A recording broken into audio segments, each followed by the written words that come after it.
Ian's asking about basically payment systems, right, Ian? Everyone has their own preference. It kind of depends on how you want to be a manager of the business.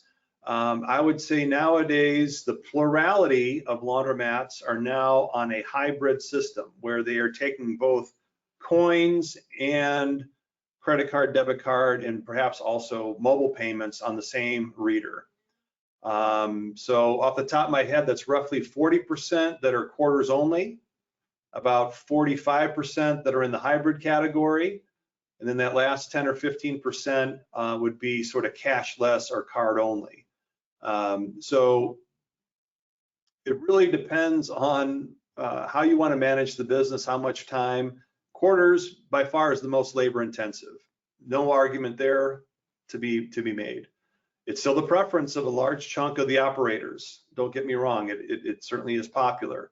When it comes to the hybrid systems, I think what I hear from most of our members that have gone that direction is they'd like the flexibility of being able to offer more than one form of payment and sort of be able all things to all people when it comes to customers. You can see that as a trend in the general economy.